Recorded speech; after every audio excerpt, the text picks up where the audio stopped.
Los historiadores reconocen 3 etapas en el desarrollo del gobierno romano, donde la época de la República fue uno de los periodos más significativos en la historia de la civilización, que logró afianzarla como potencia dominante y más tarde consolidarse como un imperio romano.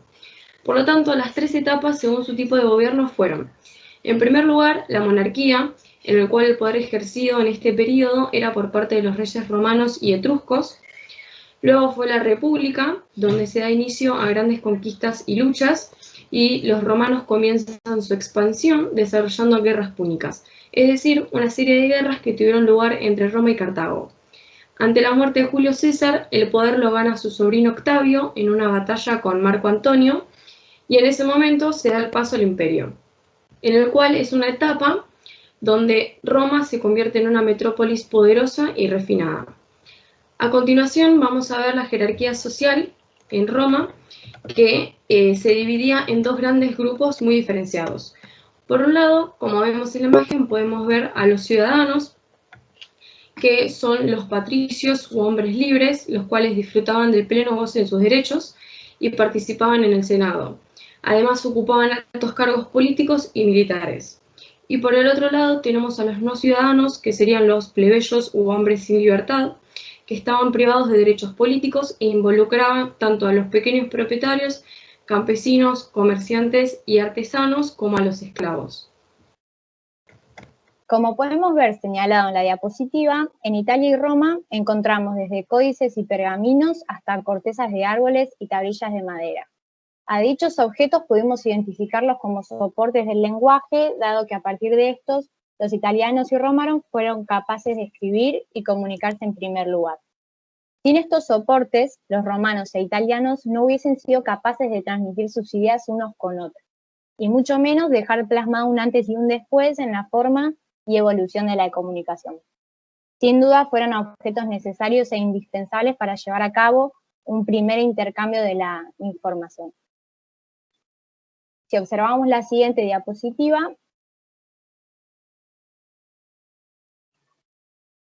vamos a hablar de la evolución en la escritura, y para ello es necesario situarnos en el contexto histórico que atravesaban ambas culturas.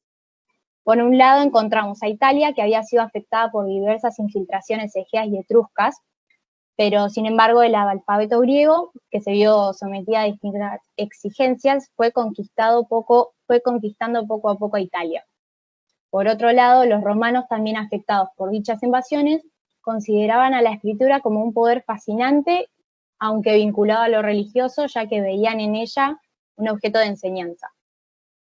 En los primeros ítems de la diapositiva vemos que los romanos utilizaban diversos materiales para escribir, como las tablillas de madera, sobre las cuales se escribía a pincel o se tallaban distintas inscripciones. Mientras que en Italia el papiro, o mejor conocido como volumen por los romanos, servía como un libro y era difundido para usos domésticos. Y tan necesaria se convirtió su implementación que se lo consideraba una parte indispensable en la vida de ambas culturas. Siguiendo con el ítem de públicos espectadores y teniendo en cuenta el texto leído de la opinión pública a la comunicación del ocio, podemos señalar que la idea de público, en este caso ligada a aquellos individuos que concurrían a un espectáculo, podemos interpretar que esta idea coincide con la organización de los ciudadanos particulares en la edad imperial, ya que estos se reunían en lugares privados conocidos como auditorium o triclinium, o en plazas públicas. Ahí se llevaban a cabo distintas lecturas de las cuales todos eran partícipes. De esta forma se empezaba a afianzar la costumbre de la lectura. Bien, para seguir con lo anterior, podemos hablar de los medios fríos y los medios calientes utilizados por los romanos.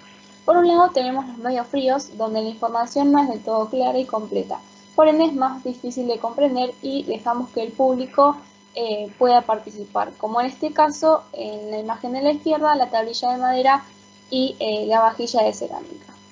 Y por el otro lado, los medios calientes, donde el mensaje es muy técnico y tiene menos participación del receptor, como por ejemplo el papiro y el pergamino. Cuando se creó el códex, que fue una forma más simplificada y práctica de hacer los libros, fue una herramienta todavía más caliente, ya que es una forma mejorada del papiro y del pergamino.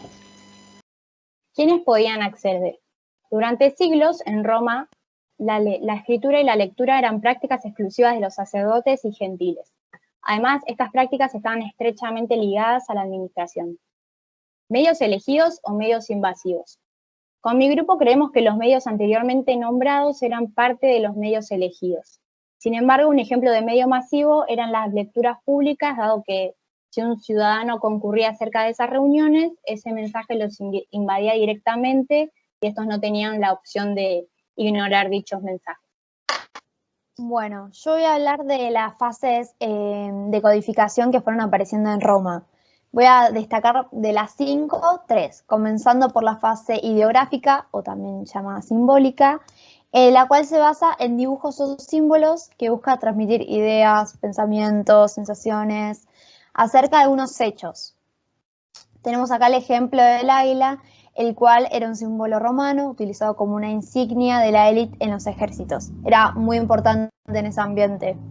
Bueno, proseguimos por el signo pictórico o también icónico, donde se basa más que nada en el arte rupestre, como dibujos, pinturas, grabados, entre otros, convirtiéndose en algo así como una copia de la realidad.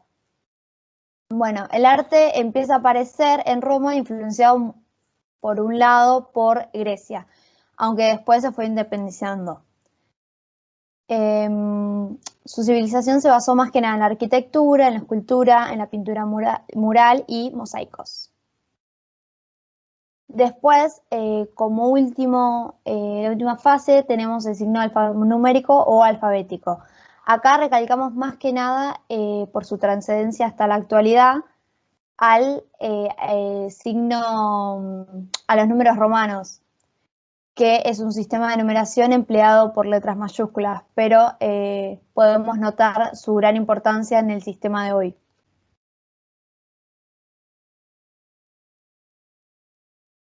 Bien, y investigando llegamos a la conclusión de que podemos vincular a Roma con el modelo imperial o predicador, debido a que el conocimiento y el saber aparecieron desde los inicios de Roma. Con la religión y las personas que practicaban algún tipo de magia, se fue incrementando este conocimiento y este saber. Si hablamos de libertad de expresión, bueno, podemos decir que no se permitía tanto en esa época, ya que si algún emperador o alguna persona con poder creía que el pensamiento de otra persona no era acorde al régimen de ese momento, lo exiliaban y estaba permitido.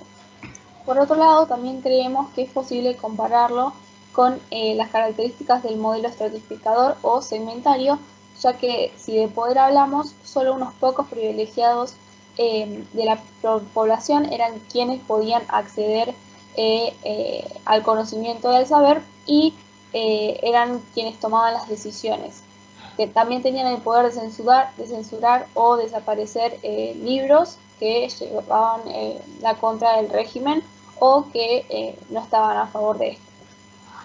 Bueno, para concluir, hablando de las competencias comunicativas, que son las maneras de comprender el mensaje, podemos destacar la competencia lingüística y paralingüística, que es la competencia técnica, la competencia cultural, la ideológica y las determinaciones emocionales.